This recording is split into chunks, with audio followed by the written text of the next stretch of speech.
Psalm 102, Trusting God in the Midst of Suffering.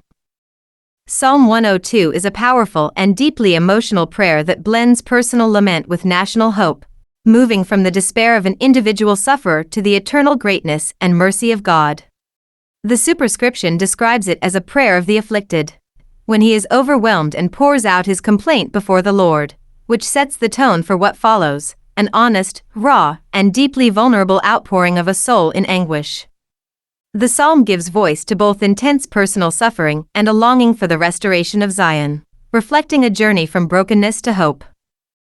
The psalm opens with a heartfelt plea, "Hear my prayer, O Lord, and let my cry come to you." The speaker begs for God's attention and speedy response, emphasizing the urgency of his suffering. In verses 3 to 11, the psalmist details the depths of his affliction, using vivid metaphors to describe his physical and emotional pain. His days are consumed like smoke, and his bones burn like a hearth. His heart is withered like grass, and he has lost even the will to eat. This language conveys a profound sense of decay and internal collapse. The imagery of being like a pelican in the wilderness or an owl of the desert reinforces his loneliness and isolation, while the mention of lying awake and feeling like a solitary bird on a housetop portrays deep emotional desolation. He is mocked by enemies, surrounded by sorrow, and feels as if even God is against him. Notably, in verse 10, he attributes his suffering to God's indignation and wrath, indicating that he sees his pain not merely as random misfortune but as part of divine chastisement. He concludes this section by acknowledging his frailty and mortality. "My days are like a shadow that lengthens, and I wither away like grass." But then a shift occurs. In verse 12, the psalmist turns from his personal agony to focus on the eternal nature of God. "But you, O Lord, shall endure forever." This marks the beginning of a hopeful tone, as the speaker moves from lament to faith. He affirms that God's name will be remembered throughout all generations and expresses confidence that God will rise and have mercy on Zion. Even though Zion lies in ruins, God's servants take pleasure in her stones and show favor to her dust, a poetic way of saying that even in her desolation, Zion is beloved. The psalmist envisions a future in which nations and kings will fear the name of the Lord, and God's glory will be revealed when he rebuilds Zion. This shift is not just a personal hope, but a national and even global one. It anticipates a time when God will answer the prayers of the destitute and will not despise their cries. The middle portion of the psalm, particularly verses 18 to 22, looks forward with a prophetic vision. The psalmist wants his words and experience to be preserved for future generations. "This will be written for the generation to come, that a people yet to be created may praise the Lord." He proclaims that God, who looks down from his heavenly sanctuary, hears the groaning of the prisoners and will release those sentenced to death. The vision is of a day when not only Israel, but all peoples and kingdoms, will gather to worship and serve the Lord. This is a profound statement of faith, that the God who seems distant in suffering is actually attentive and will act decisively in mercy and justice. In the final section, verses 23 to 28, the psalm returns to a personal tone.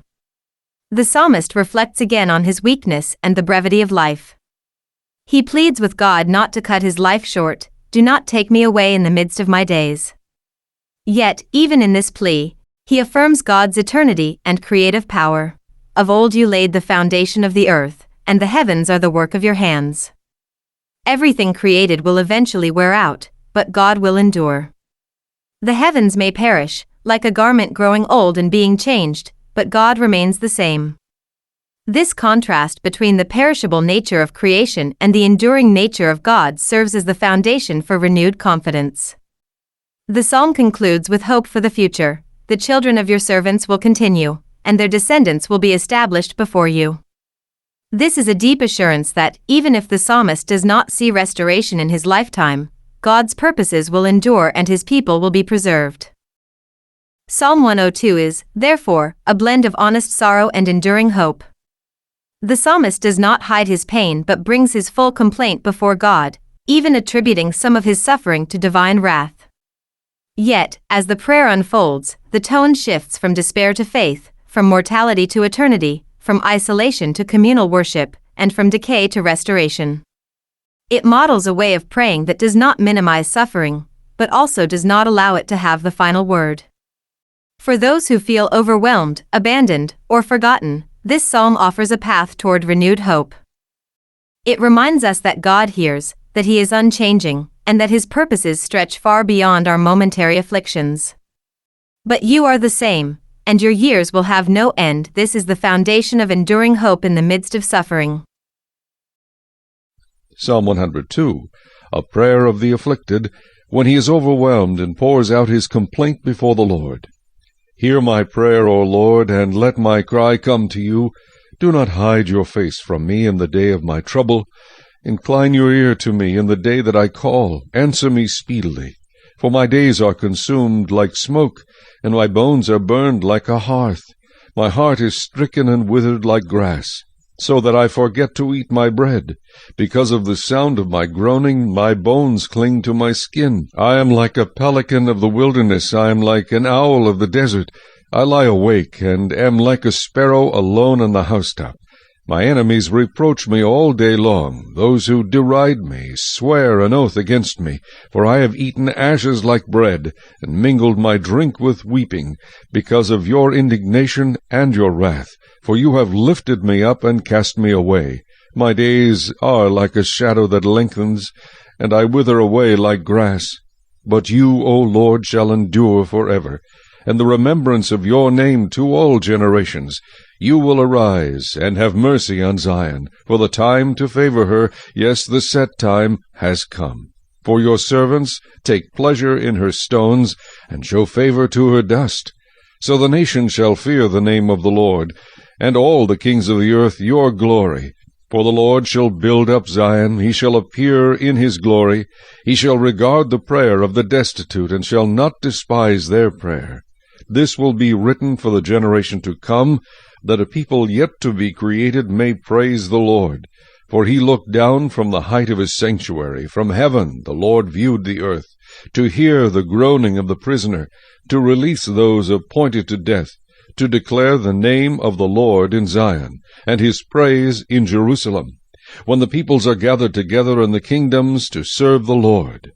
He weakened my strength in the way, he shortened my days. I said, O my God, do not take me away in the midst of my days. Your years are throughout all generations. Of old you laid the foundation of the earth, and the heavens are the work of your hands. They will perish, but you will endure. Yes, they will all grow old like a garment. Like a cloak you will change them, and they will be changed. But you are the same, and your years will have no end. The children of your servants will continue, and their descendants will be established before you.